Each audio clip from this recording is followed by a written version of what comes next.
تبدیلی. میں نے دیکھا، سب کو دیکھا، تو سب سے آخر میں نا ایک لڑکا ایسے کر کے بیٹھا تھا، ایسے، اور ایسے سے دیکھ رہا تھا سب کو، ڈرا ہوا نا. میں نے کہا یہ دیہاتی ہے، میری طرح کوئی پھنسا ہوا ہے. تو میں سیدھا اس کے پاس جا کے بیٹھا.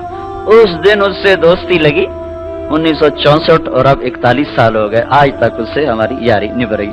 وہ سرگودے کے میلا فیملی میں سے تھا. تو جب میں قریب پہنچا تو اس کو شہری لڑکے چھیڑ رہے تھے نا.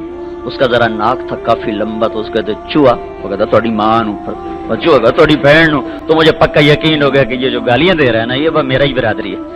تو میں اس کے پاس جا کے بیٹھ گیا. تو اب اردو تو ہمیں آتی کوئی نہیں تھی.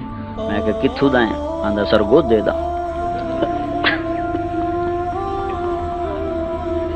میں کہ آج تیری میری دوستی، میں بھی پھنسے تو بھی پھنسے، آج تو بعد آپ اکٹھے.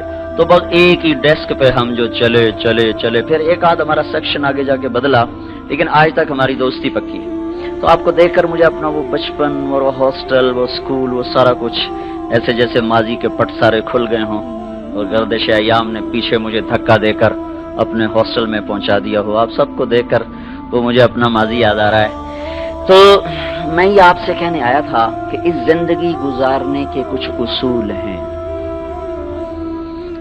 ایک نظریہ یونان کا تھا اس زندگی کے بارے میں کہ نہ اس کی کوئی ابتدا ہے نہ اس کی کوئی انتہا ہے، جو جیسے گزارے ٹھیک. یہ نظریہ 18ویں صدی میں آ کے دم توڑ گیا جب سائنس نے اس بات کو پروو کیا کہ نہیں، اس کی کوئی ابتدا بھی ہے اور کہیں اس کی انتہا بھی ہو جائے گی. یہ نیوٹن جب 1642 میں پیدا ہوا اور 1727 میں وہ مرا ہے. وہ سائنس کا نبی کہلاتا ہے، لوگ سائنس کا نبی، اس کو اللہ نے دیا. دیکھو بچوں، یہ علم جو ہے نا یہ کسی کی وراثت نہیں، نہ مغرب کی نہ مشرق کی. جو محنت کرے گا اللہ اس کو دے دے گا. میں نے اس کے بارے میں پڑھا. وہ گھنٹوں ایسے لیٹا رہتا تھا، کئی گھنٹے ایسے لیٹا رہتا تھا، کئی گھنٹے. تو 5 منٹ نہیں ایسے لیٹ سکتے، کروڑ بدلتے ہیں. پھر ایک دم جو اس کے اندر خیالات جمع ہوتے، یہ کرسی پڑی ہوتی تھی، سامنے ٹیبل ہے، تو تیزی سے اٹھتا، کرسی پہ بیٹھنا بھی بھول جاتا اور قلم اٹھا کے کھڑے ہو کر کئی گھنٹے لکھتا جاتا. تو اس کی محنت پر اللہ نے اس کو دنیا کا علم کا تھوڑا سا کھڑکیاں کھول دیں. تو یہ بات سامنے آئی کہ بھائی یہ شروع سے نہیں ہے، کہیں سے شروع ہوئی ہے. کہاں سے شروع ہوئی ہے، کس نے شروع کی ہے، یہ یہاں آ کے اٹک گئے. چونکہ ان کے سامنے نہ قرآن کا علم، نہ آخرت کا علم، نہ شریعت کا علم.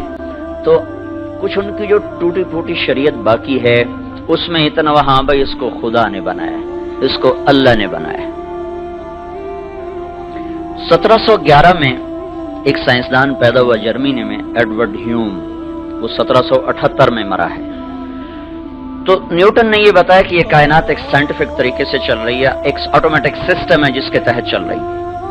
وہ خدا کا منکر نہیں تھا. ہیوم نے آ کر خدائی کا انکار کیا. انہوں نے کہا جب 2 اور 2 4 ہے تو کسی خدا کو ماننے کی کیا ضرورت ہے کہ اس نے 2 اور 2 کو 4 کیا؟ ہم دیکھ رہے ہیں سب کچھ آٹومیٹک ہو رہا ہے، کوئی خدا نہیں ہے. سب سے پہلے دہریت کا تصور اس شخص نے دیا کہ اللہ کوئی نہیں ہے، یہ سب خود بخود ہو رہا ہے، خود بخود ہو رہا ہے. پھر 1809 میں وہ ڈارون پیدا ہوا. اس کی تھیوری میں نے جا کے ساری دیکھی، اس کا میوزیم ہے پورا.